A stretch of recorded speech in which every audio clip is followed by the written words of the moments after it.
so much. What will be the most disruptive technology in the next 5 years? These are your responses. The number 1, 2, and 3 are acronyms: AR, VR, and AI. Then we have a few usual suspects: autonomous vehicles, virtual assistants, wearables, things we've heard about. But I'm also very intrigued by some of the less popular options here: nanotube hairspray, politics, cheap space exploration, and cross-platform development. If we left it to democracies to decide the future, this is what you get. You get really a list of the most popular ideas that are current today. But if we were to ask this question 5 years ago, would we have gotten the answers that today are really disrupting the world? Benedict Evans just tweeted today, or was it yesterday, that he had been reading a very, very substantial report from 2012 that was looking forward and predicting the future. And there was no mention of AI or machine learning 4 years ago. And now portfolios are being raised by venture capital to address that question in very large numbers. And I've been through a few of these cycles. I've seen the booms and the busts come and go. And I've always been really excited about the future. I was excited about the internet and excited about mobile way before they became popular. And as a result, I lost a lot of money making investments. So let's talk about timing today. I want to begin with the instrument for time analysis, which is called the diffusion curve. It's a measurement of how quickly a technology or even an idea gains acceptance. The diffusion curve is a fairly novel idea. It's an S-curve typically, and it was really put forward as a concept, as a theory in the 1960s by a man named Everett Rogers, who wrote a book, The Diffusion of Innovations. But let's go back even further than the 1960s. In fact, let's go back to 1400. This is the number of cities that had a printing plant in the year 1450. And so we know that's the birth of the Gutenberg printing press. But how long did it take? How fast, if you were a technology fan, how fast would it take for you to catch this wave? How much time would you have available? And so this is, I'm going to scroll over here, and 10 years later, this is the number of cities with printing plants in Europe, which was the only market really that you could have addressed this product with. And then here we have 1470, 1480, 1490, 1500. This is 50 years of diffusion of printing technology. And as a result, we can measure from this. This is the S-curve that results from that. Simply taking these dots, putting them on a graph, and suggesting that saturation is about 200 to 250 different cities, which was about the addressable market. If you think about how many cities could have absorbed the printing press in the mid-15th century, it would have been about 200 to 250, and that's what that S-curve looks like. In fact, we can also show it for individual countries. How quickly did it propagate through which country? Now, those of us here in the UK or Western Europe might be surprised. What do you think number 1 is? This blue line here is Italy, and second after that was Germany, which is actually where the invention was made. And third was actually France, and fourth was Spain, and this is Spain here now. And everyone else is down here. And it took another probably 50 years for those to come up.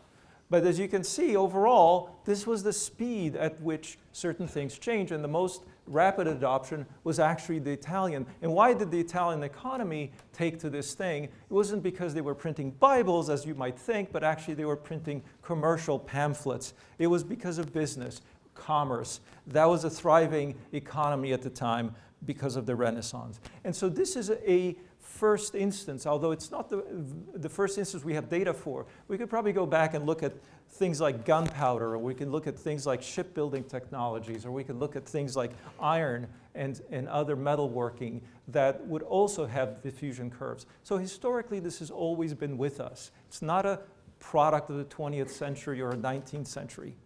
It's a product of humanity. It's a product of our inventive process. We make ideas, and then we let others adopt them. But we don't have much data beyond the printing press. We don't have a lot of this type of diffusion data, but we do have some from the 19th century. And this is where my data set begins. It's actually a 19th through the 20th century. And you'll see here a bunch of curves. This is going actually in a transformation of the data from 9 to 90% on the log scale, which allows me to actually show these as lines. And actually, if we move forward, you can see how the number of inventions, now that we reach the 20th century, they begin to actually increase dramatically, and we have more and more of them throughout. This is the mid-20th century, 1950s, and then we see lots and lots of new diffusions in electronics, engines, motors, etc. And finally, here we are close to the present, and we have electronic and communications through the internet. And this is what the diffusion data that I have looks like. And this is about 100 data sets right now.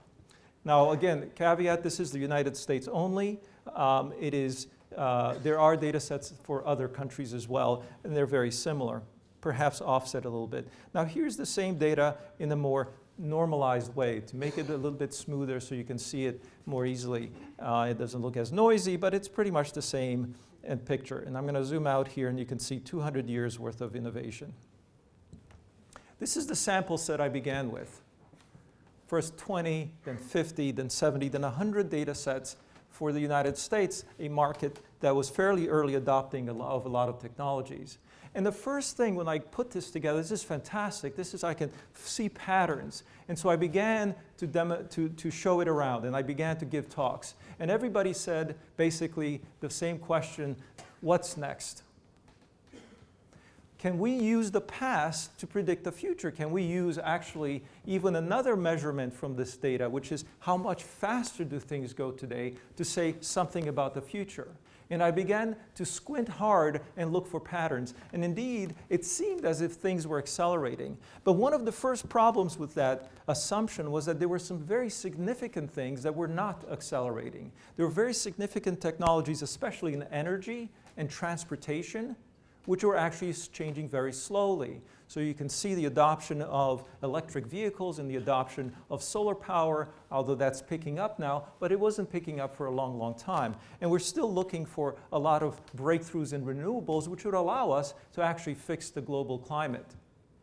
If that doesn't go fast enough, we're in big trouble. And so why is it that diffusions of certain things are really fast, as in going from 0 to 1 billion users in a matter of months, and some things are so slow that after 15 years, only 1% of the population is using electric cars in a particular region? This is very, very traumatizing. As a result, I said, we don't really have a good answer as to what accelerates these adoptions. And how can we even predict when we don't understand what caused these in the first place? What caused the speed changes? So I began puzzling over this, and I began to try to actually categorize these things so I could see the patterns. I could see the right causal mechanism for innovations and their changes. And so one of the first things is, let's look at the pattern over time. This is another way of looking at the exact same data, which is showing through a color change how we went from an early stage where essentially in an S-curve you have an early stage where almost nothing happens. Then you have an exponential rise. Then you have a normal linear phase through expansion, and then you have an exponential decline.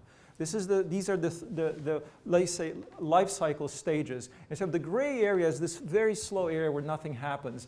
The yellow and red are in the middle where the fastest growth occurs, and then the green is the post-saturation phase, if you will. And the interesting thing was from an economic point of view is that all the money is made essentially during the yellow and the red area. And I said, aha, we have some clues now. We can follow markets and understand how investors allocate resources. And did these things follow a certain pattern of growth for the United States as an economy? And there is some strong correlation to suggest that. But then the question is, can I actually time the bets that are being made? Moving from the gray area, and if you can know that the gray area is existing, you know that the invention occurred.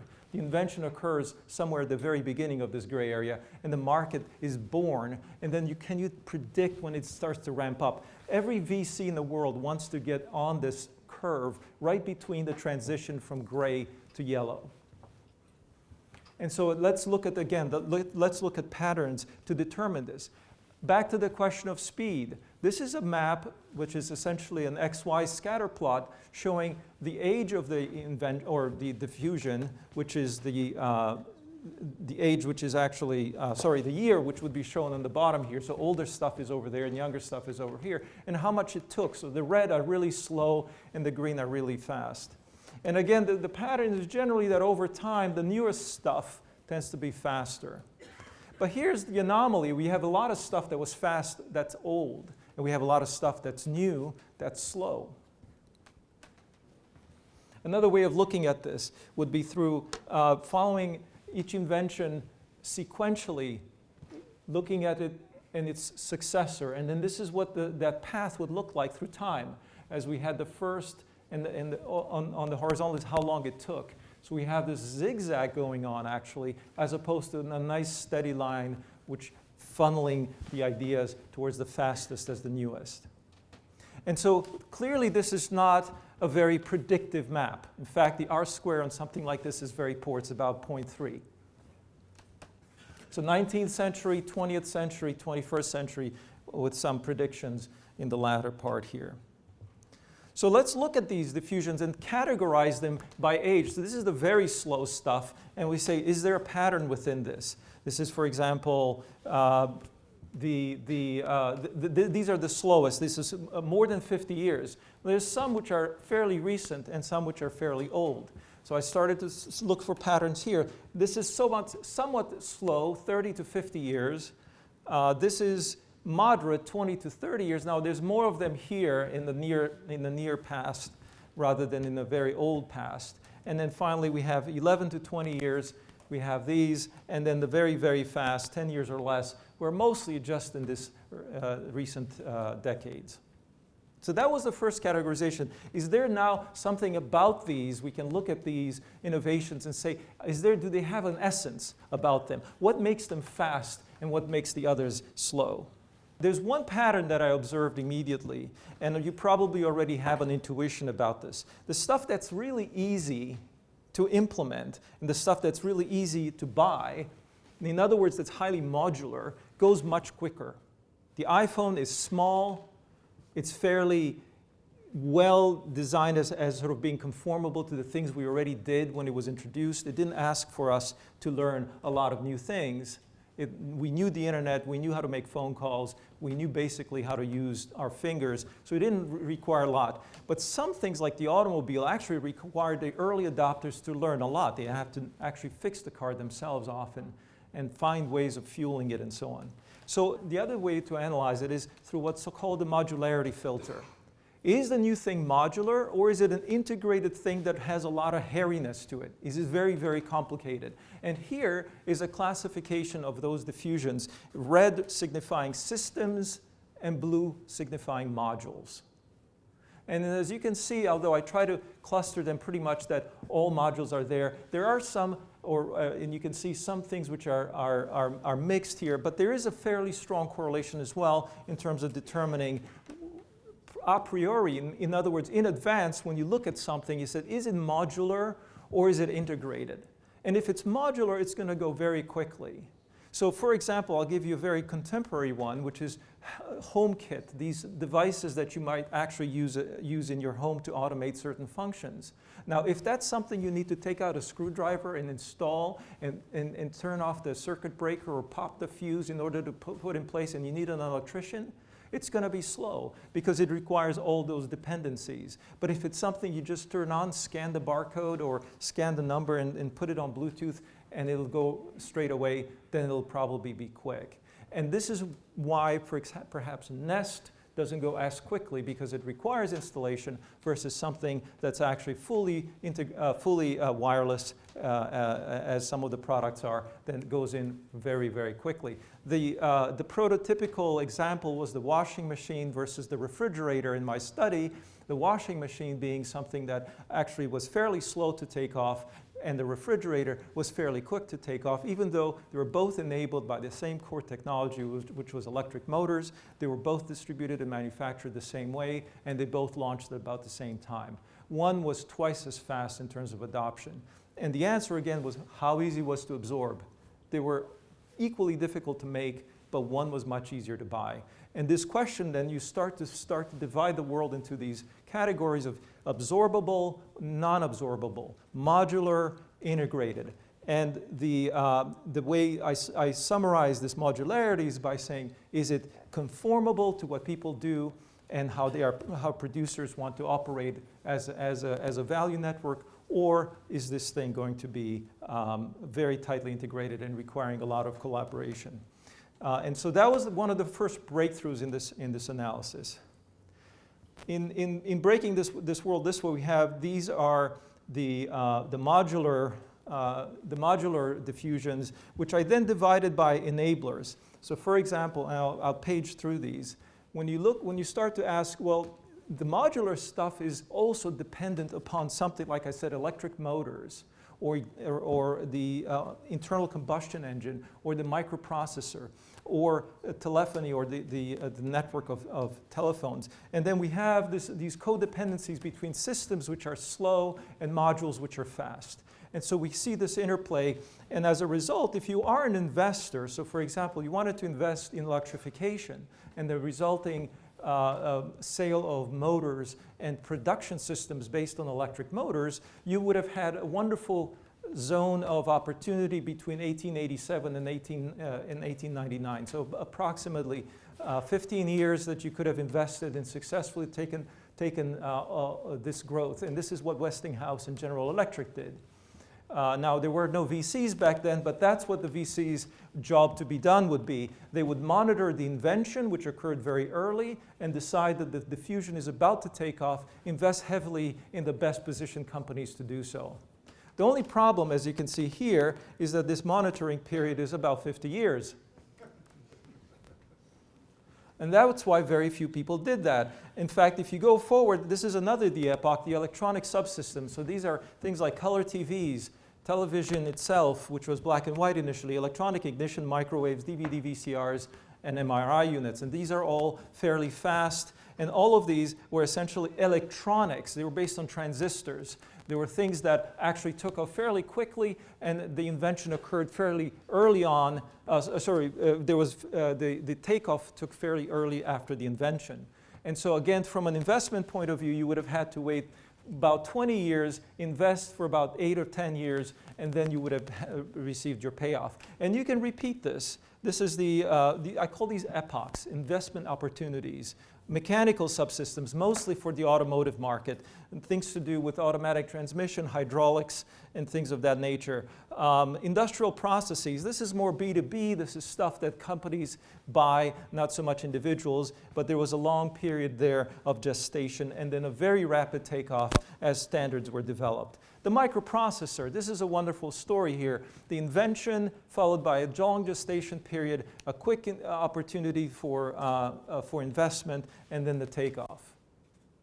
And so this became kind of a thesis about how to think about opportunities as investors and as institutions who might have capital to deploy. They could also be incumbent companies that want to actually take part, RCA, wanting to invest in transistors or in order to transition away from the type of vacuum tube technology they were using. Here, digital subsystems. This is, again, the cellular phone, HDTV, MP3 players. How long did it take before the first instance of these products and their actual takeoff? And you can see, again, how long you had to watch and then how long you had to act. Here's the internet. It was actually, since 1986, possible to observe the internet as an opportunity, but if you invested any earlier, you would have lost money. And if you would invest late, you would lose money as well. There was a window of opportunity that lasted about 8 years, it turns out. So from 1996 till about 2007, depending, again, whether you're also considering the social media. So you have these enablers, as I mentioned, that actually, although they're their own diffusion curves, these enabled all the other things. The fact that you needed electricity, the fact that you needed indoor plumbing to have your washing machine and your refrigerator, you can't ignore this stuff. This is the infrastructure. So again, it's not quite so easy as saying, well, this new invention is coming, but what will it depend on? You need bandwidth, for example, if you're going to have internet. You need cellular coverage if you're going to have cellular phones. And again, you have to be an expert in infrastructures as well to know that these things will be ready after these are built. So this is residential infrastructures, road infrastructures. What good are cars without roads? And it's a chicken and egg problem, and it was the same, we're having the same discussion now, but this was happening in the 1920s. Who's going to pay for roads? Who's going to manage them? Are they going to be standardized? Are they going to be tolls or free? And finally, how are we going to pay for maintenance? All of these issues were discussed in 1920s and 30s in America and parts of Western Europe. But without those, we wouldn't have Amazon. We wouldn't have any of the infrastructure we have today that actually sustains even the modern technologies that we think about, not to mention the housing infrastructure and the suburbs and so on. And various procedural, these are questions like, I call these procedural, it's a very fancy word, but look at some of these things. How about schools and hospitals? These are things which also diffused. It turns out that we didn't have hospitals for a long, long time, and it took 60 years for them to diffuse into the United States. Primary schools, secondary schools, things like payment systems and banks, credit cards, debit cards, funds transfer, boring stuff, old stuff, stuff that we think is going to get disrupted, but it too had to spend decades in incubation and then eventually diffusion, and eventually allowed an infrastructure to be built upon which many, many businesses were based. And finally, the really deep infrastructural things like the telegram, the railroad, the steamship, running water. These things also had diffusions. Newspapers. We were just talking earlier about how newspapers propagated in the United States and went from 0 to about 2,000 papers within a matter of about 60 to 80 years. And that enabled a whole new voice to be heard and a whole new politics to be conducted, just as disruptive as we're seeing today with social media. And so this is a very, very broad, I must admit, not a very conclusive analysis, but it does at least let us know where to look. What should we be measuring as entrepreneurs, as technologists, and into understanding the future? But I want to frame it in a whole different way yet again. And now to think about the lifespans of these technologies, I'm going to scrub through some of them. These are actually consumer technologies, and we can see how fast they went over the last decade or so. But I want to superimpose these few consumer technologies onto something of another scale. This is the same data, but we see vertical lines for every year represented. So it looks a little bit matrixy, but that's because we have a lot of years in here, right? We have between 1900 and 2014, this is 114 years. And so on top of that, I'm going to overlay life expectancies. This is how long people lived if they were born in the year that these horizontal bars are drawn. So you have the year of birth and the life expectancy that year. So in 1900, if you follow the life expectancy for that cohort, it would be 1947. So it's actually 47 years of life expectancy. And you see a lot of variability in terms of these final lines. And you have a big dip over here. Do you notice this one? This is 1918. And the cause for this, anybody know? That's right, it's the Spanish flu. And so you see humanity here represented on top of technology. And humanity is actually an interesting variable because they're the ones who have to absorb this stuff. And if they live a certain way, we're not going to have, again, the same type of adoptions. If we have catastrophes in terms of healthcare, if we have the loss, the cause of that, of course, was a virus, but if we lost antibiotics, we would have catastrophes like that occurring again. In fact, the life expectancy smooths out after antibiotics are developed and antivirus or vaccines are developed. And then you see a different pattern emerging after 1945. And see, this is the pattern today because these are people born in 2000 or later. So we have a longer life expectancy, therefore this green area fattens out, and yet we have accelerations of technologies. And the reason I spread this out is because I wanted to look, this is to 2074, because I wanted to look far ahead to sort of approximately my son's lifespan, although he's going to probably live longer than that. But in the middle here is my lifespan, and it's marked with color as my youth, which is blue. This is my years in elementary school, and my adolescent years in the sort of a green, olive green over there, and those are the so-called teens. My college years in yellow, and my working life in what looks like red over here, but actually is orange there, and a deeper red here is my retirement. And this is based on my life expectancy at birth, which was in the year 1968. So all of you in this room fit onto this graph somehow. And the observation I was simply trying to make, and selfishly so I admit, is to try to understand the rest of my life. And what are the technologies that are going to affect? Because so much of those investment decisions about trying to get the timing right on something infrastructural and so on, how is that going to help me? I need to make decisions for the very near term. I need to make decisions that are going to be valuable to me within my life and when I have money to spend or time to spend. And these are the commitments you have to make. And the challenge, therefore, becomes that what should be the frame of mind? Is it the individual? Is it the institution? Is it society? Is it the planet? That's a very complicated question everyone must answer. But within this framework, and I said, I'm curious about what the lines will be for the rest of my life. And when we asked this question in the beginning, what do you think will be the next big thing? It's essentially asking, what lines would you draw on this graph? And my observation, again, and may be completely wrong, but my observation is that no one's getting this right. Historically, no one's been able to draw lines correctly on their graphs. And this is even though people are paid either through rewards, financial reward as in bonuses and so on, and payouts from VC funds, they're paid exactly to figure that out, but their hit rate is extremely poor. And Wall Street doesn't know either. Certainly, they barely get on the curve once it's drawn and are only able to really look ahead a couple of quarters, not even a couple of years. And so this has been one of the ways of analyzing this puzzle. And so when I look at things like lifespans of technologies, those are those 20 technologies, and ask myself, how do they relate to my lifespan? My lifespan may be 60, 70 years, hopefully a little bit longer. By the way, here's the difference here, putting the lifespans of technologies next to lifespans of people. Now again, lifespan of a technology is not quite the same. Things are born, but do they really die? In fact, I'm looking at exactly this question of when do they rise rapidly, because that's the economically interesting part of a lifespan. Post-saturation, there's a replacement market, but usually it's not a very profitable one, and it's a commodity business, and it's not necessarily something you want to be a part of if you're trying to build something. And so this is the way it shapes up, is that over time you see that the lifespans of technologies tend to compress. Now again, there's notable exceptions, but they tend to compress, whereas the lifespans of individuals tend to expand.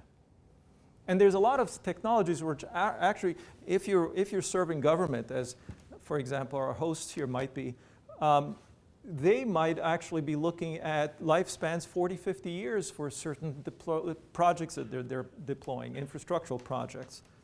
So they have to deal with that instrument. So here's again my lifespan overimposed in terms of these are the times when I lived, and still do. And then you can see exactly what technologies were born, thrived, and died within that time frame. And again, all of you can do the same exercise. You're just going to be shifted either a bit more to the right or to the left on this. Not only that, but also your loved ones can be put on this graph. Oh, I was a little bit depressed that I'm going to not go beyond 2037. And so I started looking at the data a little bit more closely. It turns out that this is life expectancy at birth. If I were to recalculate my life expectancy today based on certain habits I may or may not have, there's a 25% probability that I'm going to live actually all the way to 2063. So that's a great relief. I'm actually going to live longer. But here's the problem. It gives you much more blank space in which to analyze. And I have no clue what's going to happen, and I have to fend for myself and my family even longer. In fact, as you can see, this is retirement time, and so everyone in my generation who lives fairly decent lives will actually have to deal with this. And again, governments establish certain retirement rates based on issues of 50 years ago or 80 years ago, and so we're going to see all kinds of financial crises as a result of this expansion of human life. But technology always comes to the rescue, right? So this is 1968 man or woman. This is a good, healthy lifespan of about 90 years. And this is what we have to look forward to. By the way, just as an exercise, I thought, how can I retrofit someone else's life? And maybe if we have the benefit of hindsight, can we go back? And this is looking at my grandmother's life. She was born in 1913 and lived 94 years, and actually she experienced all those diffusions, except that she was in Romania and she actually didn't.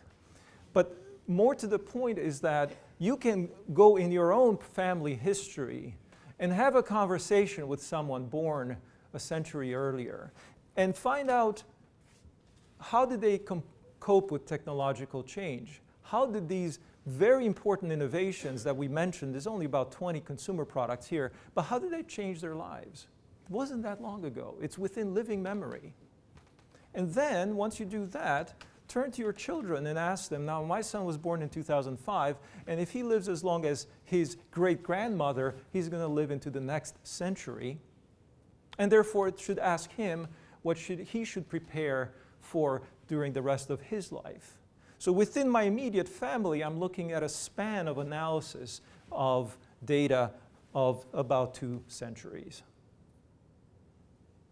So am I really being selfish if I think about myself and my lifespan and perhaps my family's? 200 years is the frame of analysis of my technological data set.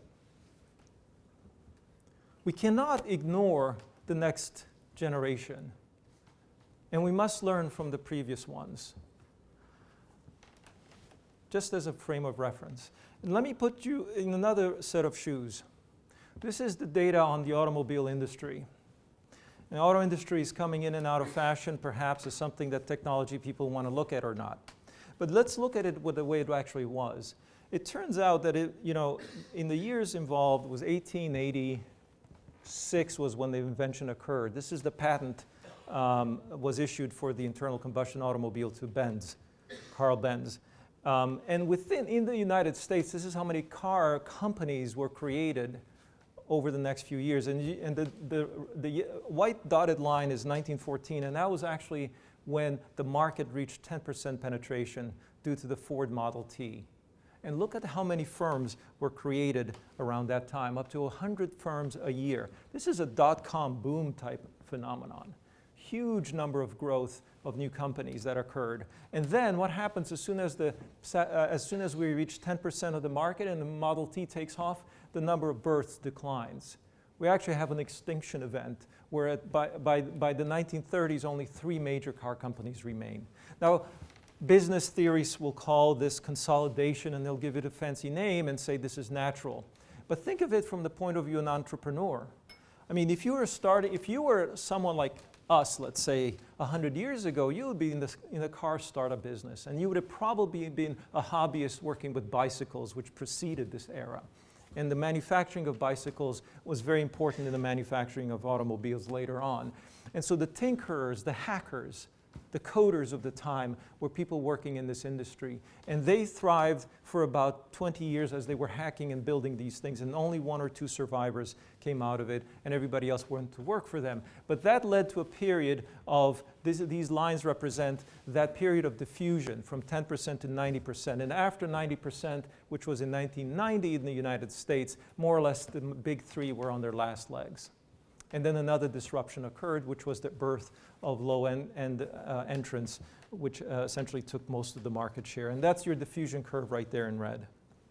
Now, this is the number of cars that were produced in the United States, and you see every recession is a dip in that number, and you have a slight split between cars and trucks. And then I want to show you next to that the diffusion curve of the personal computer with the birth and death of startups associated with that, the proxy here being hard drive companies and the amount of production that occurred for PCs.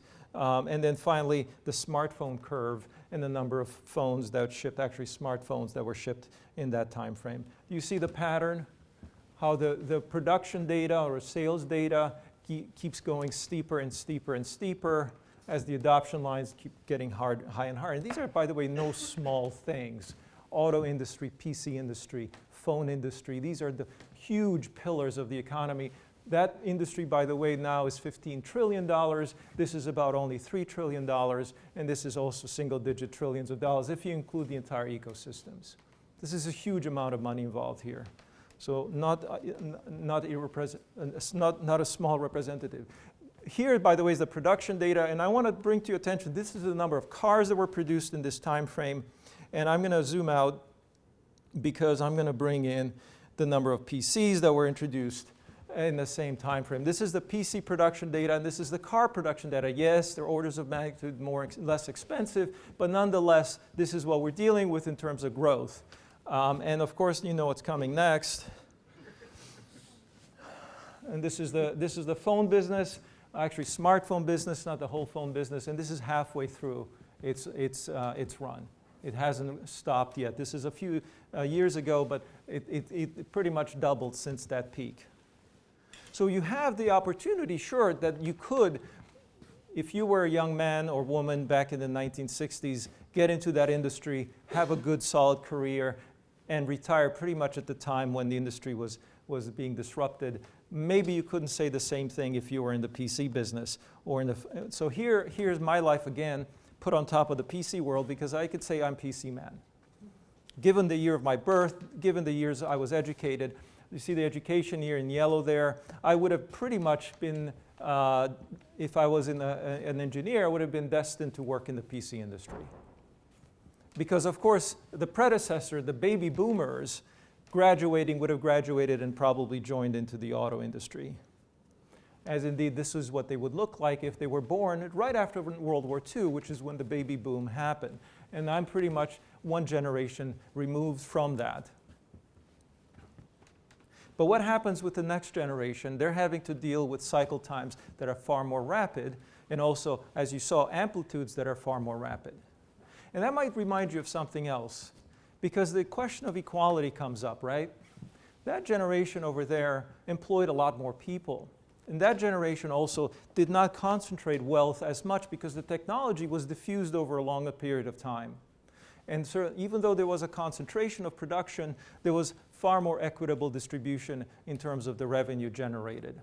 Less so in this era, and even less so in this era. And this is actually still a hardware business. If you were to look at the software side of it with your Facebook or Snapchat, those are actually far, far steeper, essentially vertical lines on this scale, and the concentration of wealth and power even stronger. And so this, again, changes our perspective, hopefully, a little bit about understanding the role of technology in society as seen through the lenses of individuals and individual lives. And I asked myself when I put this question together, it's like, what do I tell my son to study? I mean, it was pretty clear that if I had a son in the 1980s, I would have told him, go study engineering, go become a computer engineer, and you're going to do fine. It's the big wave of the future. But if I would have said that about mobile phones even 10 years ago, that opportunity lasted only for a few years. And we're going to get into a little bit the story of the iPhone. So this is my life, essentially, is this life of Macintosh, the life from 1984 until 2015. And the Macintosh is an outstanding outlier here because it's the only one that made it past 30 years. In fact, it's the only one probably that made it past 20 years even. And so the interesting correlation here is that a familial generation, meaning the time between birth and children being born for a family, is about the same. It's, especially in Western countries, it's tending longer and longer, and they're about correlated about this way. And so we can look back in history and say that actually an average human lifespan is 3 Macintoshes.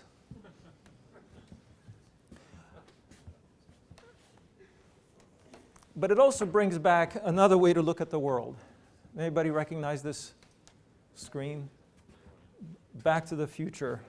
So 1955, 1985, 2015, isn't it convenient that the movie producers were so cooperative with my story?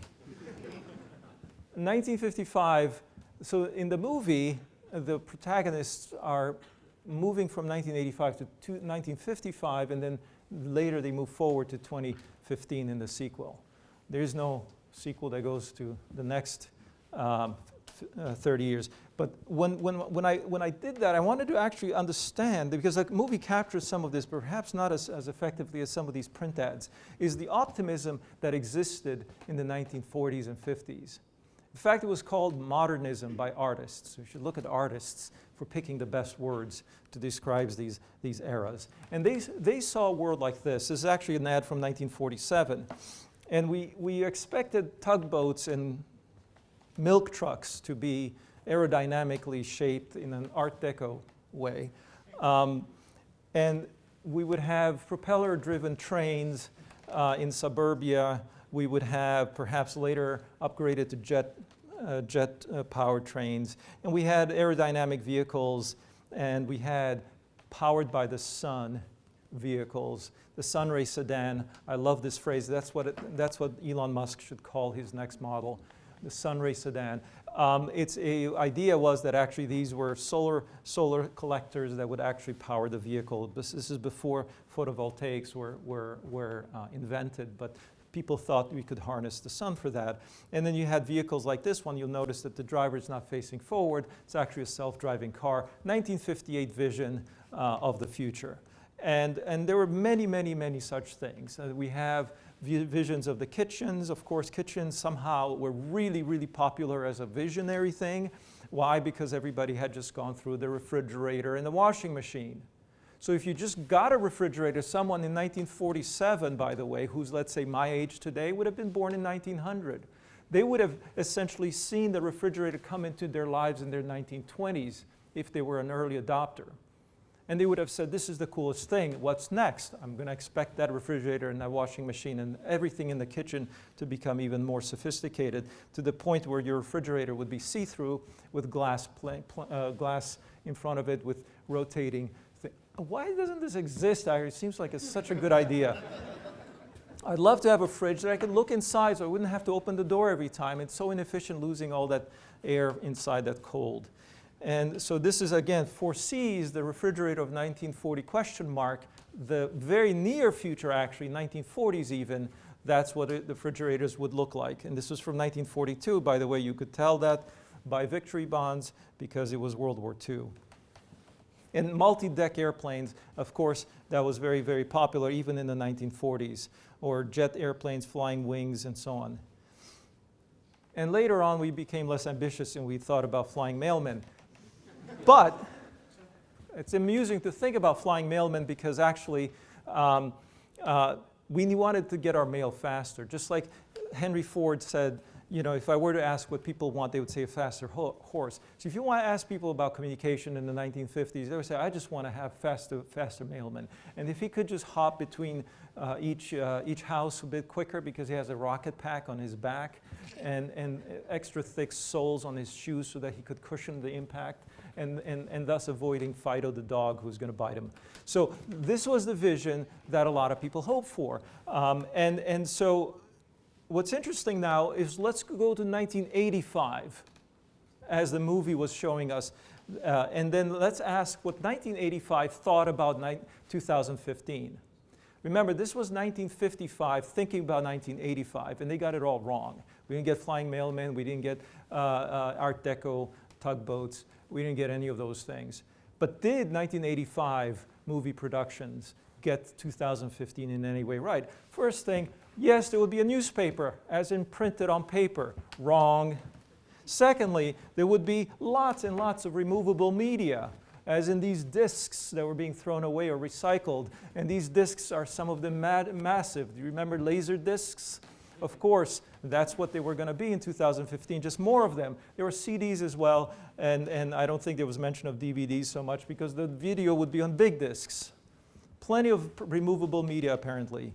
Lots of fax machines. One in every room, in fact. Why? Because fax machines were new in 1985, and of course the future would be more of them, and with good product placement for AT&T.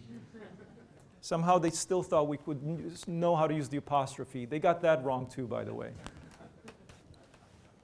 And then they thought about things like this. This is a mid-America town where you have essentially the mailbox with an attached fax machine. No flying mailman, but a fax machine on every corner and in every room. And apparently somebody's wearing yoga pants. But you had things that they got clearly they were on the right path. You had AR and VR back then, as we are guessing that we would. They have all kinds of smartwatches, wearing 2 at a time, by the way, which I always thought was a great idea. But we also had things like the evolution of the microwave into something that you would stick a pizza, a little tiny frozen pizza, would turn into a pizza within a few seconds, which was, again, the idea of the hydrator, which is a future. Again, back to appliances. They're obsessed with appliances, aren't they? But you see how what our minds do to us. We extrapolate. The futurists in us take a pattern, and we see things happening in our lifespans, and we just project forward. If we see appliances, we're going to see more appliances, better appliances, faster appliances, things which you would use 1 button for instead of 3 buttons. If we see a fax machine, we're going to see more fax machines, and we're going to see them everywhere. Nowhere was the internet visible in 1985. It wasn't even visible in 2000 in the way, even though it existed, no one predicted this, how it would be used.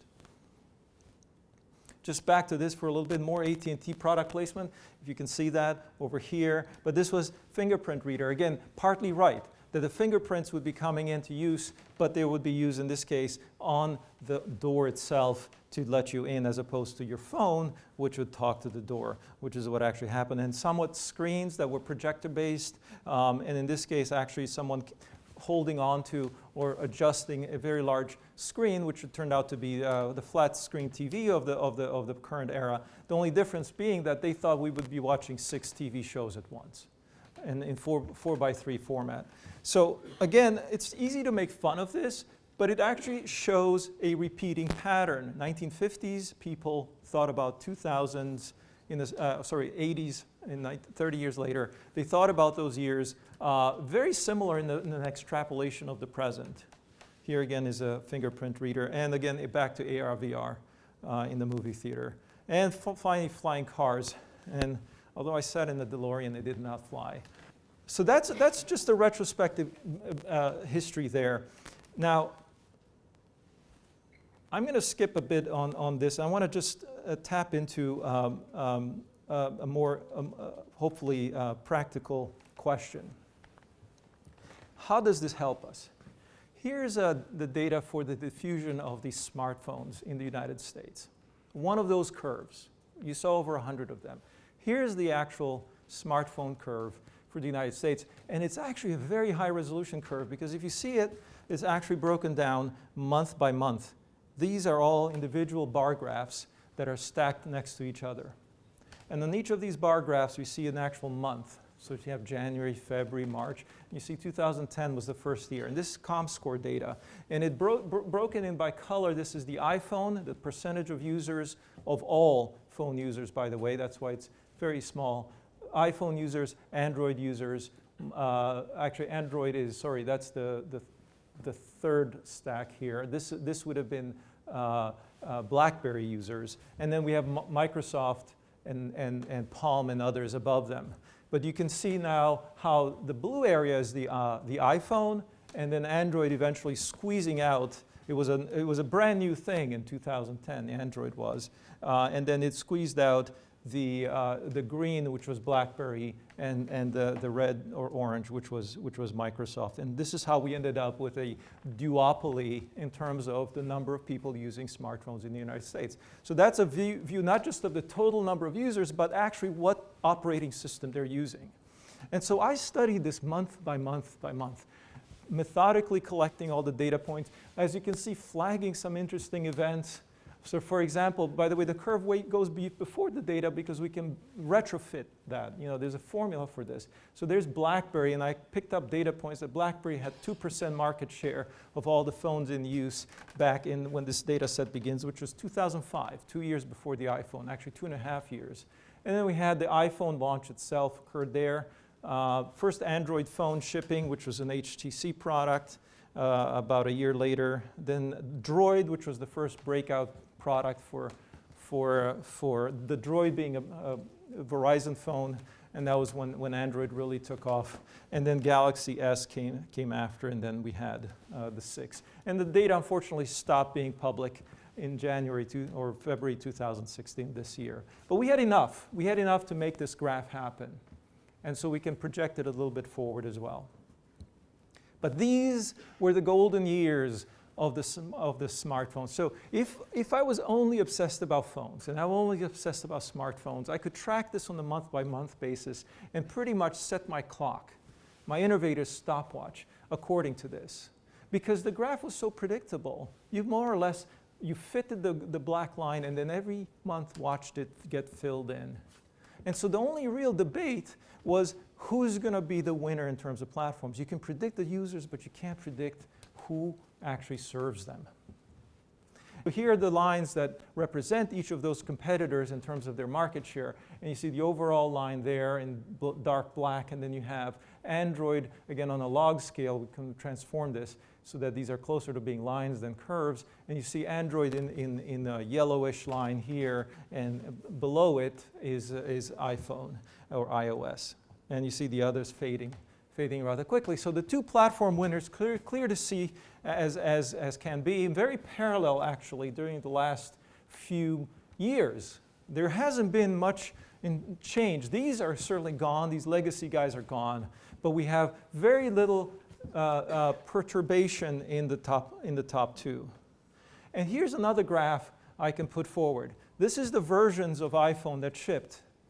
Notice how regular that is. Now, version means that this is version 1 of the iPhone, version 2. They actually have, obviously, the iPhone original has the version 1, if you will, is just the iPhone. Version 2 was the 3G, 3GS, 4, 4S, 5, 5S, 6. You know the pattern. But every year, journalists call me and say, is there another one coming? And what's going to happen? But if you put that line, which is, again, is correlated, it's on the same x-axis, you see that line over there, and you're saying, you know what, Apple is just right on this. They're not missing a beat. Every year, they know exactly when to launch a phone. They seem to also just continually capture customers as they go forward. Now let's look at another data point about performance of this phone. This is what I call the CPU index, and it's a combination of 3 metrics, okay, which is the clock speed, which you can get in megahertz, from the register width, which is whether it's 32 or 64 bits, and the number of cores, which went from 1 to 2 to, I think, already 3. And you put those on a log scale, you multiply those 3 numbers, and you put them on a log scale, and you get this, pretty much the iPhone's CPU performance increasing in a very reliable, predictable way. The fit of this curve is absolutely spot on as an exponential equation, which I won't share necessarily with you, but you can see how the performance increased. And although Apple doesn't publish this graph, they do publish the graph showing the speed of the graphics processor, which is exponential, looks pretty and everything, but it would look like this if you were putting it on a log scale. And again, we put that next to the version numbers and next to the logarithmic path of user adoption. Let's add another thing, memory. Again, the memory available to the processor. This isn't storage. This is the RAM, or random access memory, and this is what it looks like again on a log scale, pretty much consistently growing exactly as predicted. You can plot this trajectory with high precision. And it too goes on there. The trend line goes on there. It's almost parallel to the other lines. I've adjusted obviously on the Y scale, but everything on the X is identical between these graphs. And one more data set as far as performance, and this is the display size. The black line is the upper bound, and the red line is the lower bound. So now these are the size of phones that you have available. So it's a range, actually. But I want you to focus a bit on this. And this is part of the analysis that I call the Innovator Stopwatch, because actually it's very predictable, isn't it? That once an S-curve begins, the number of users is very predictable if you have faith that everybody is going to have a smartphone. And I had that faith. Not everyone did. But if you have that faith, you can bet on the winning companies and pretty much succeed as they go up the graph. But you can also predict the versioning. You can predict the performance. And if you were to boil all these numbers into one P and say performance is a function of measurable things like processor speed, memories, and screen size even. And you could put these together and say, okay, I understand, it's a trajectory. It's very clearly predictable, it's going forward. Here's the puzzle though. What happens after saturation? Will that go forever? The users won't. There's a limit to them. So there's a study about that. It's called disruption theory. It explains how you can succeed in that market as an entrant. But what about the previous period, before we get onto this graph? That was the part which was flat and not much was happening. Remember, I said, keep your eye on this and then invest, hoping to catch the wave? There's no science about that. There's no recommendation on how to do that. It's all based on intuition today. We don't even have the innovator's dilemma for startups. So there's three phases in the life of a technology. An unknown phase, a perhaps unknowable phase, a very predictable phase, an almost equilibrium phase where we see competitors essentially not giving up any market share against each other, and then finally a potentially disruptive stage when things can turn in a commodity market where the incumbents could lose yet again. That's my study right now, is that early period. That period between 0 and 10%, when we just cannot predict who will be the winner and how long it'll take for them to get there. Now, I hate to do this to you, but there's more to this. I only had 40, actually, I stretched it to over an hour, and all I could do was establish the story. We're going to have a sequel to this talk, where we're going to talk about the first period. I can also include a discussion on the post. That post-period is actually what gave us the clues to understand the pre-period. That post-period has been understood for 20 years as disruption theory. And although it doesn't apply, and this is the trouble, a lot of the anger around that theory is that it doesn't explain that early phase. Because some have tried to propose that it also is called disruptive, but it isn't. It's called, we're going to give it a new name, but it's very similar but opposite. And that's what we're going to talk about next time. In the meantime, hopefully you've had something to chew on, and I really appreciate your time to let me unburden myself on you. Thank you.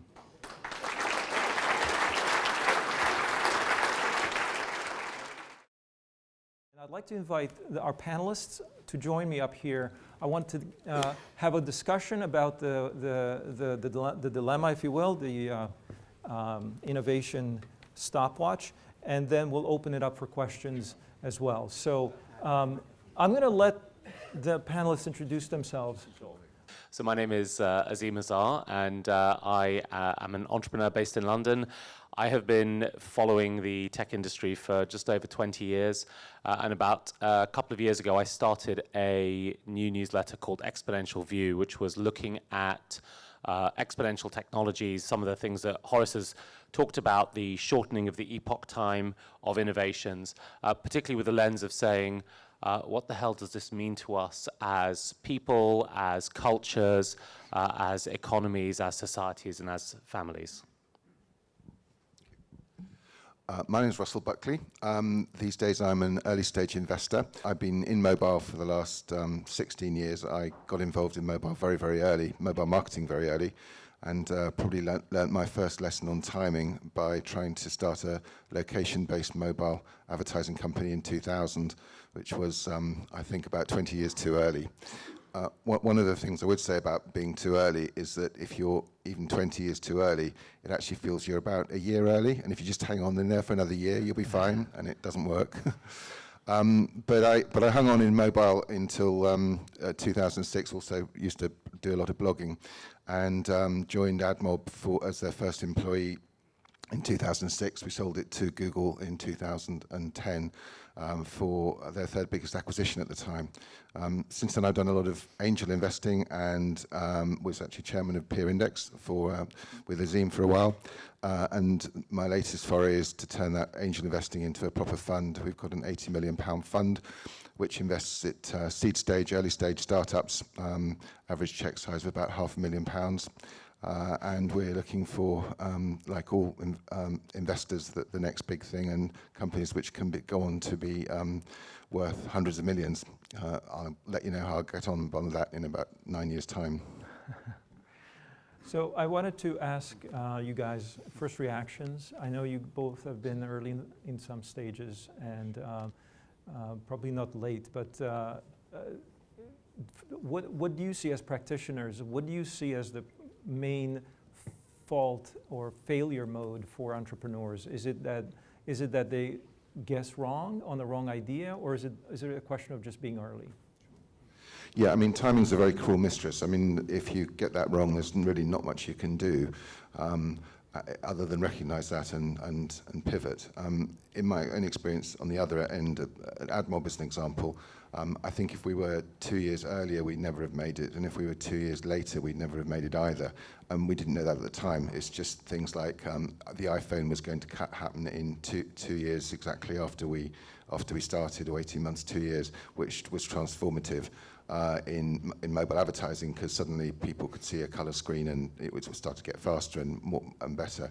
And we also noticed for the first time, because we could track the data to see where our ads were being served, while we were serving billions and billions of ads, we saw that people who had iPhones were much, much more likely to be browsing the internet on their mobile than the old Nokias and the WAP. If you remember, we used to have WAP before that. So a lot of it is down to timing, but I think the most important thing from an investment point of view, and one thing I have learned, and I think most investors will agree, that actually it's not necessarily about the idea and the technology, it's actually about the people who are making it happen. You know, if you've got a fantastic team with the wrong timing, there's not a lot they can do, but they still might be able to turn the business into something interesting by changing it. Mm-hmm. But it's people, and that's how we try to invest. Try and find those extraordinary people who are capable of riding the timing and creating something really interesting. But also, it takes an extraordinary person to, if you think about it, to take something from nothing, from an idea, get people around them, and then create a sort of $500 million or $1 billion business. There are not very many of those people in the world, so that's what we really focus on. Yeah. So it's interesting that you say people. I mean, VC's mantra is always people first. But you know, Bill Gross, who is a fantastic entrepreneur, founded Idea Lab. He'd done 1 million companies, did this non-scientific study, and he went off and asked a lot of entrepreneurs, what was the most important factor behind your success? What do you think is the biggest factor behind your success? Number 2 was team. In that, and number 1 was timing, and it was, you know, marginally but significantly ahead of team. And I think there is this recognition that, you know, the market can stay solvent a lot longer than you can. And solvency in this case is not just your financial solvency, it's also your mental, the solvency of your mental health. So timing is quite a cruel mistress in all of that. And I think one of the things that you identified, Horace, was this notion of the modular versus modular innovations versus innovations that required a system around them to come to place, and immediately brought to mind Shai Agassi in A Better Place with his clean tech car company where he had to build all the infrastructure. And if you think about Russell's tremendous success with AdMob, you relied on parts of that ecosystem being in place or being delivered by other people, often unaware, unknown to you, to come into place to make the opportunity come alive. One more question before we open it up. So what do you think is going to be the next big thing in the next 5 years? Now, given this perspective of kind of timing issues, because again, there's a lot of sexy stuff out there, but do you if you really were to put your effort and your energy behind something, what do you think is going to be big? Yeah, I mean, obviously I've also put my money behind it as well, so, so nothing like focuses the mind more than that. I think a couple of things I'm excited about that we've invested in is one, autonomous vehicles. We have a gentleman by the name of Stan Boland who's slightly unusual in our portfolio in the sense he's a serial entrepreneur and slightly older than a lot of the people we normally invest in. But Stan's last 3 companies have sold or exited for over $1 billion, so you'd have to be a bit crazy to bet against him in this particular instance. And he's creating a software platform. I mean, his bet basically is that the autonomous vehicle market will end up being like Apple and Android in the sense that some people will make hardware and software and other people will make the hardware and look for somebody else to do the software. He's building the software platform for everybody else.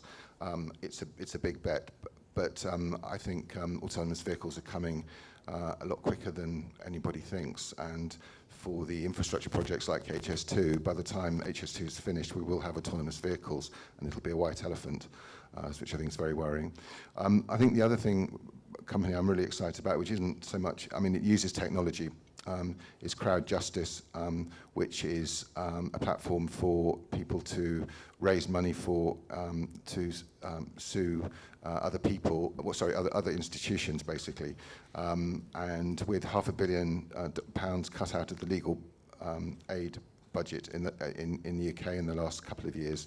I think we're going to see more and more people wanting to take justice in their own hands and make things happen by raising money on the platforms. And as an example of that, the latest government challenge to Brexit was funded on the Crowd Justice platform. So I think it's going to be people power is going to be really important, which isn't really a technology as such. It's a democratic movement, which I think people will be using to express the will of the people. So I'm hotter on the second theme than on the first.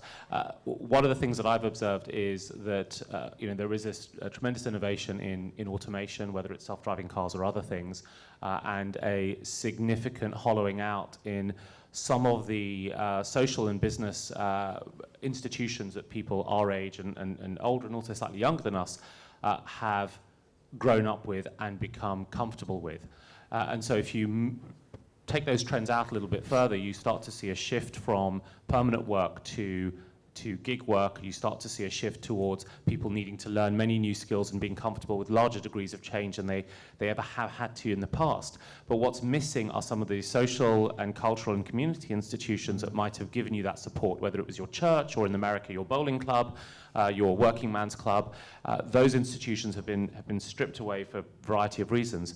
So I think that there's a tremendous opportunity and there's going to be a tremendous need for a middle path of solutions towards the kinds of things that either social security or unions in the previous era provided to communities in order to make them work and to make them function.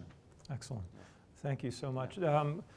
I think we want to open it up to anyone else who wants to have questions. We can certainly continue with, if we don't, is that Charles Arthur back there, I think?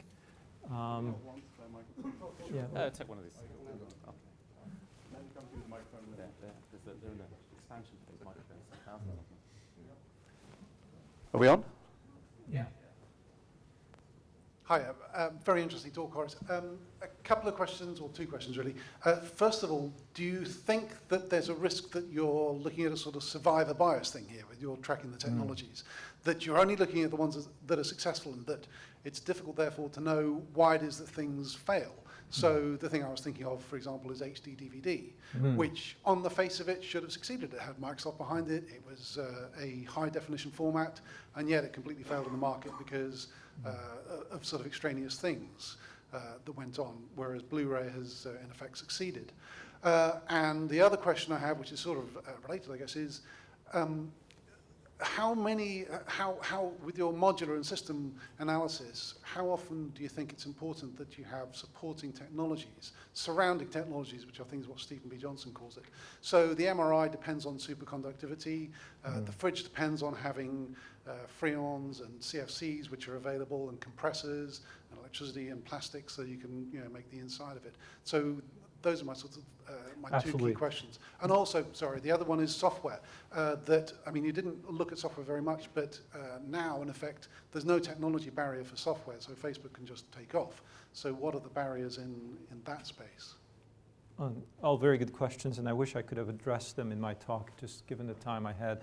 I didn't, but this is why, first of all, so this seems to be very data-driven, but actually my philosophy about data is that it is always a lie, that the data is nothing but lies, but some of it is useful.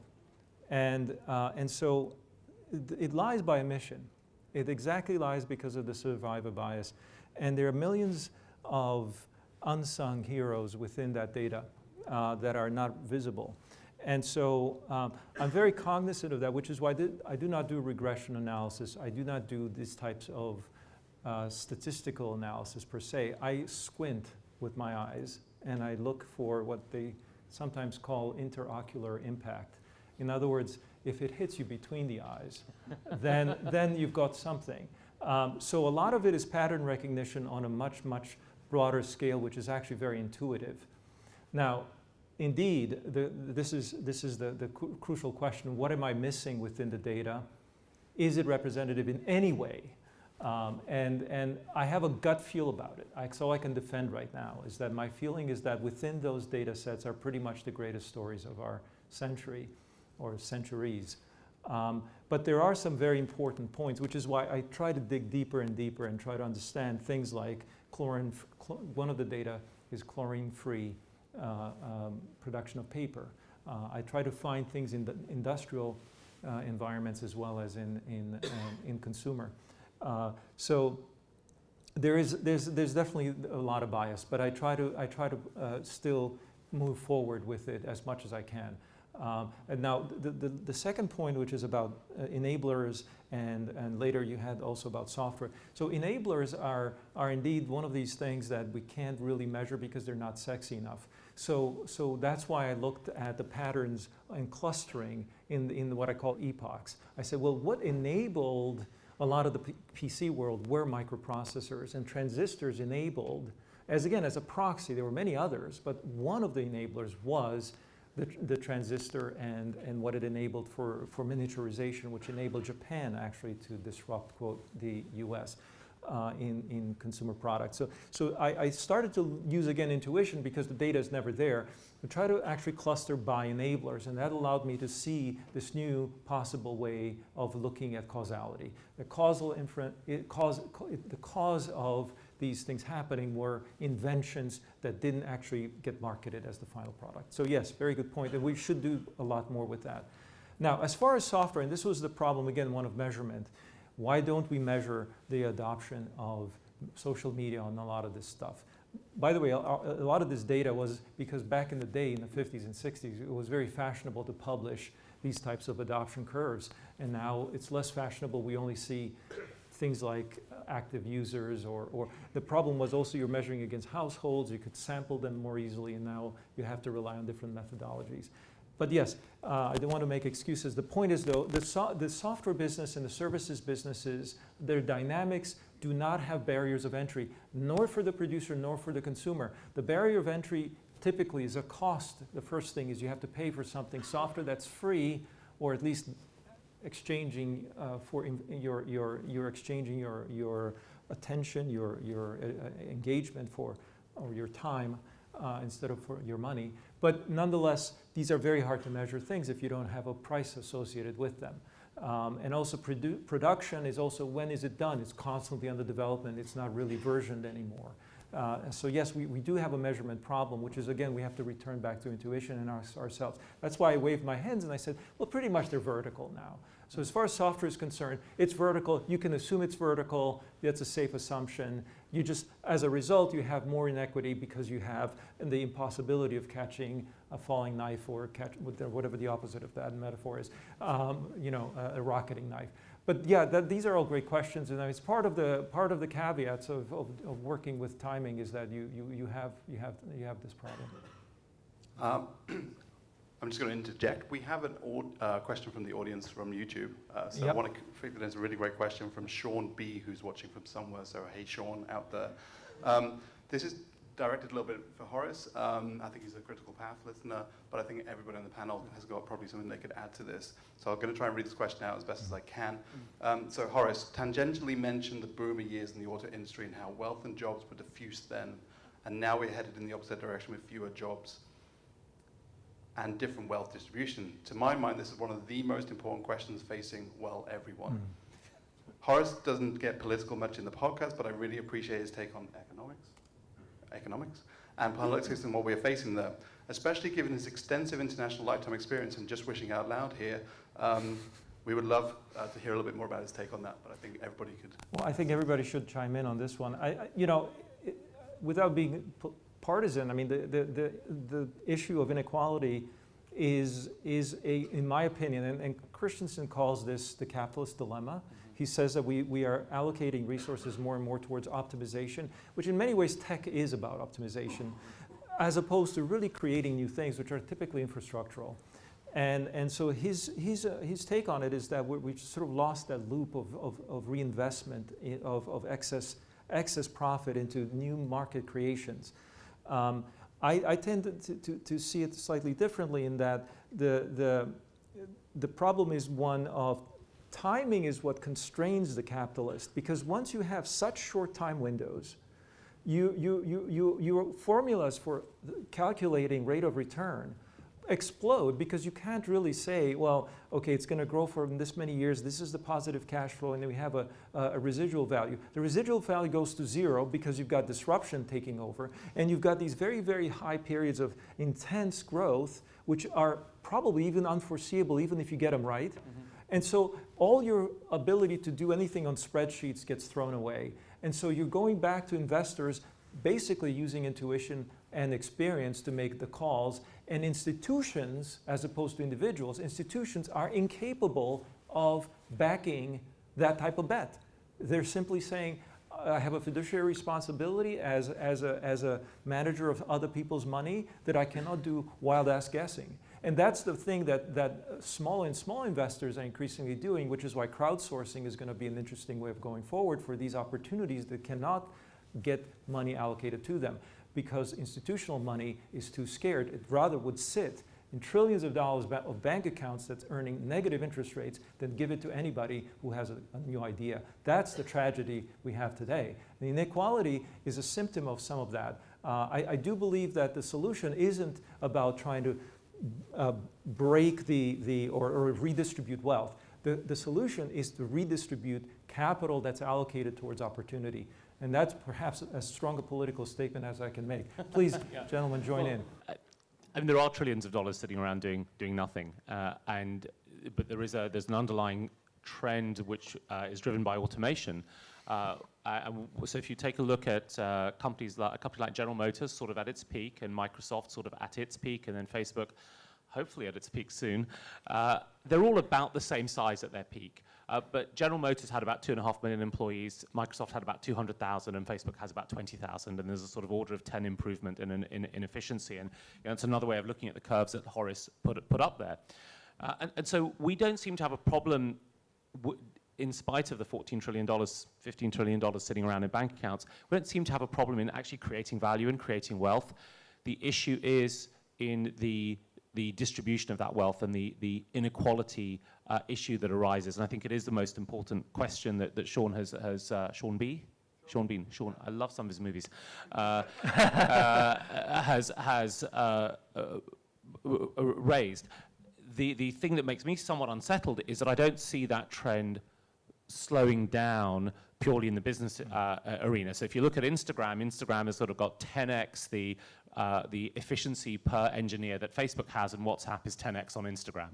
So we'll soon enough see that there's a graph that shows years to $1 billion market capitalization, and it gets shorter and shorter and shorter. But it also shows number of employees when you hit $1 billion market capitalization, and it gets smaller and smaller. And at some point, we'll get the one-man $1 billion startup. So there is definitely a trend that is going on, and the question is whether the inequalities that emerge are a type of pollution in our civil society. Because as entrepreneurs and as business people, we succeed and we're able to pursue our aims and our innovations and our scaling, whatever it is, because of a bunch of institutions that allow us to do that. There's laws of contract and rights and so on and so forth. If inequality works contrary to those, because it brings out crowds with pitchforks screaming monorail, monorail, monorail, then that doesn't help us. And so it is something that it's one of the few things that keeps me awake at night. Yeah. Yeah, I mean, I think there's two arguments to this, that technology has never really decimated the job market. It's just moved people around a bit. And I have a lot bleaker view of the future than that, in the sense that I think the next big unemployment wave is going to hit the traditional middle classes, like the bankers and the lawyers and all those sort of people. And once that starts happening, I think it's a very worrying society. So I'm just pretty amazed that today no politicians, or mainstream politicians, are talking about any form of universal basic income, which to me is an inevitability. It has to come, and why aren't we talking about it, and why aren't we advancing it now?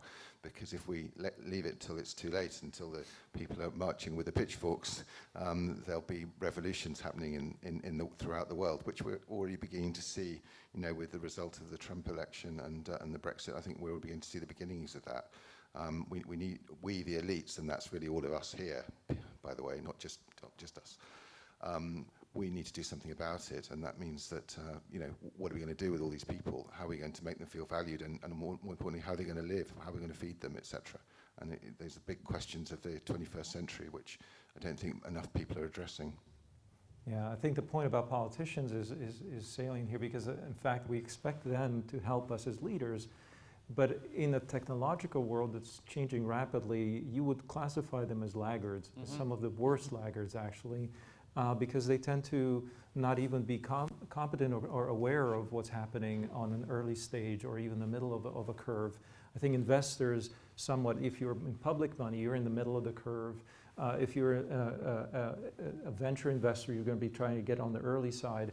And then if you're an entrepreneur, you're probably struggling, starving in the flat zone before that. And yet politicians are somewhat, only hearing from their oldest constituents.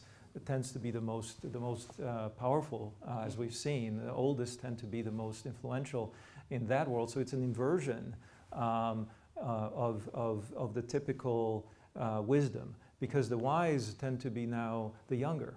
And that's not been historically the case. And I think fundamentally that's what technology accelerations and modularity has brought, is this inversion where we look for wisdom to the youngest, actually. How many people have seen surveys about what teens are doing as an indicator of the future? I mean, could you imagine doing that in the 19th century?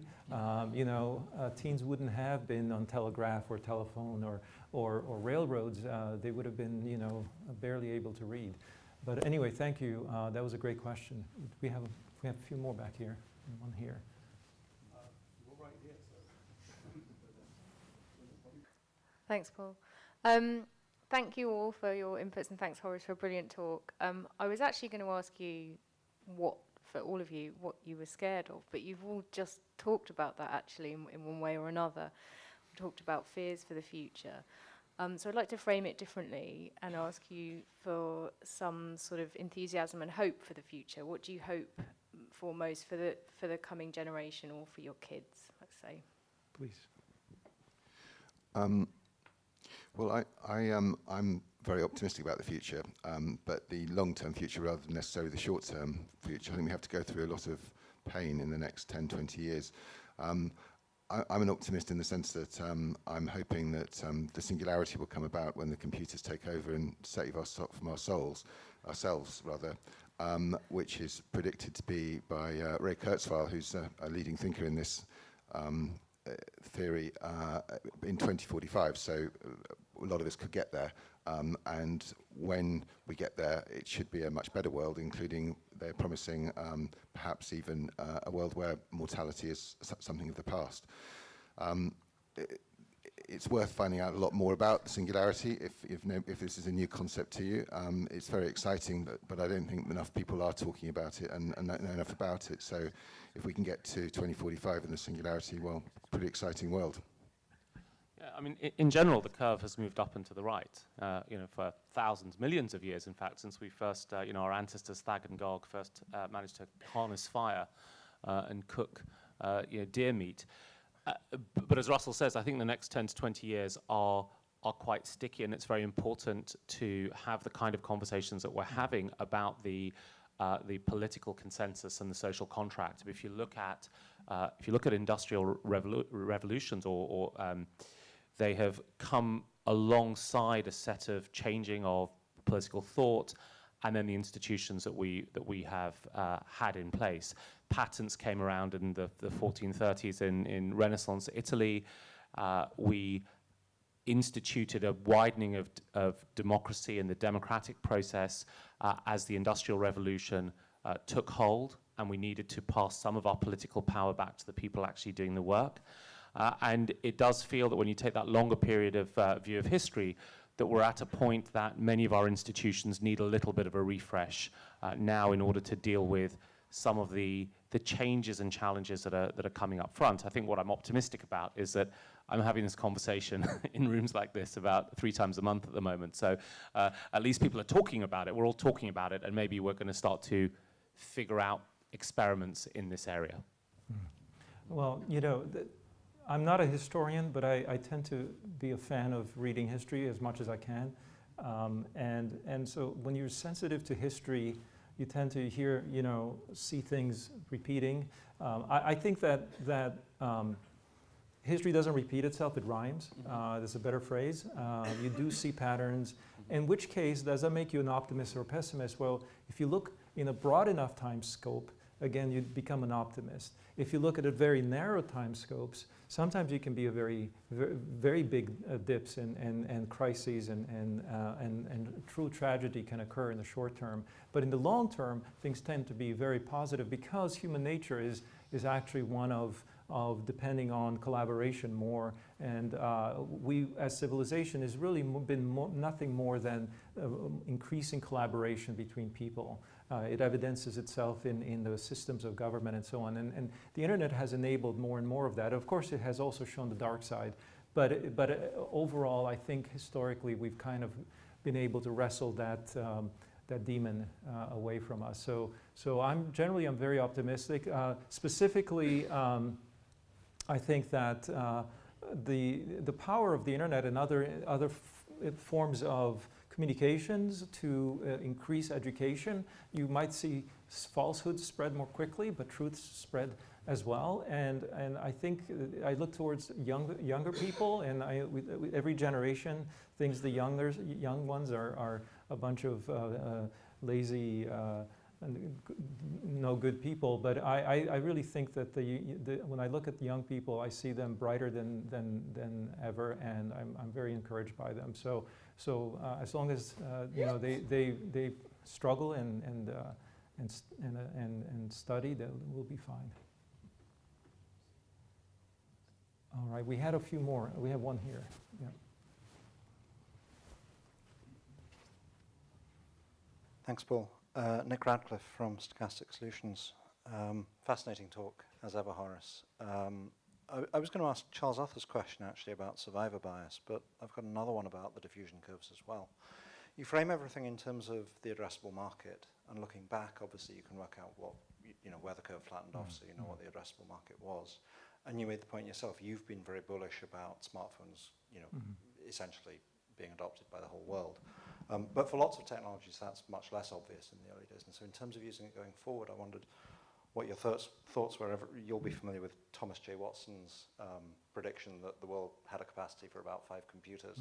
Bill Gates obviously was a bit more optimistic with a computer on every desktop. But do you see that as an issue, using it going forward? Yeah.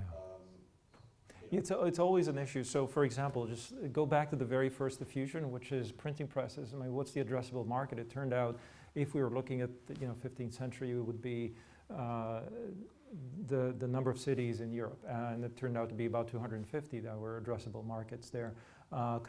Container ports. So you have these technologies called the multimodal containers that have revolutionized world trade. Well, what is the addressable market? Is it the number of ships, or is it the number of ports actually that can handle them? And it turns out that you can, if you do deals with 15 major seaports, then you've got essentially a global standard. Back in the day when Bill Gates would have been optimistic about a computer on every desktop, he knew that he probably only had to convince 500 CIOs to adopt it, and then he would have the diffusion happen essentially without that much effort. So yes, it's in the continuing struggle to decide what is the peak, what is addressable. I struggled with this, and I probably failed when I looked at the tablet market, because the tablet market did not pan out to be one per individual. It might not even be one per household. Now, does that mean that it failed to achieve any S curve, or that we had the wrong ceiling on the limit of that? And I'll give you another counterpoint to that, which is the addressable market for game consoles. Game consoles only penetrated about 50% of households in any given market.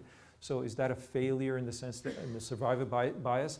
Or should we just call that 100%, just 1 and 2? It's an ongoing struggle. But the formula has really just three variables defined it: the size of the peak, the steepness of it, and the offset from zero. Actually, it's a lot better than random guessing. So I'm still a big fan of diffusion data. Yeah, I didn't mean to imply it was random guessing at all. Yeah. Just that as with all things, easier to fit it backwards than to know what it's. Well, that's right. So you this can't is really measure yeah. from the bottom. So that's part of the puzzle at the beginning, is knowing as an entrepreneur what to measure.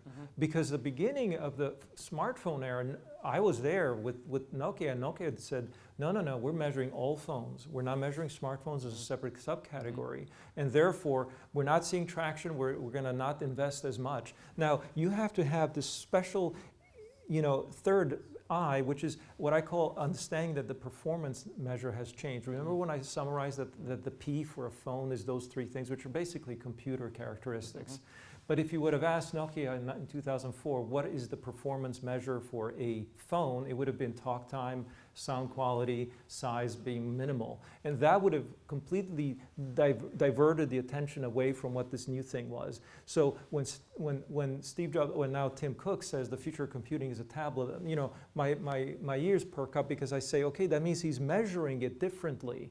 He's not measuring it on the basis of what a MacBook should be. That's pretty much already sunsetting. So he's trying to think out about that. At least I hope so. That's my intuition. So be pushing always and ask this type of question. What is it that we're measuring as the thing that we're rising against? What is it that we're improving? That's what we call the new P. And making a new P is what I think is the final achievement of an entrepreneur. Well, there's something about the ecosystem that lives around a technology as well, and this is a slightly incoherent thought. But with the smartphone, you could start to draw a line both to the sort of Moore's law improvement, but also the availability of software developers who could access that and start to do interesting things with it. And so I'm the person who a few years ago told his mother-in-law to go and buy a 3D TV,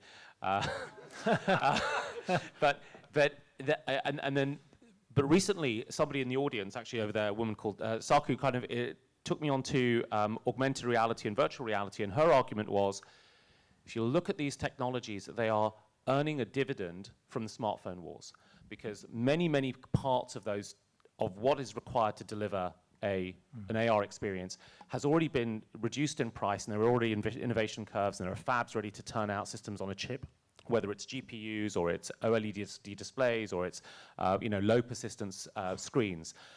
And then when you start to think about that and think back to my advice on the 3D TV, you realize that lots is in place to bring the price of these things down, which means consumers are more likely to be able to afford them, which then creates a reason for developers to create the content. And in the case of AR and VR, the developers have already started to establish many of those skills because they've been building 3D games, Unity and Unreal style stacks. So then there's this mode of perhaps looking at these innovations in the context of where are the enablers, and are you dependent on building your own enablers, or is there something you can quickly borrow from a parallel industry? And I talked about Shai Agassi in A Better Place, which was this kind of clean tech car thing. The trouble is he had to go off and build every single part of it. But that said, the 3D TV, it's fantastic. The glasses look great. I'm afraid we're going to have to close it up there. We're kind of out of time. So it really all is left to say is thank you very much to Horace and all the panelists for joining us tonight. It's been wonderful. Thank you.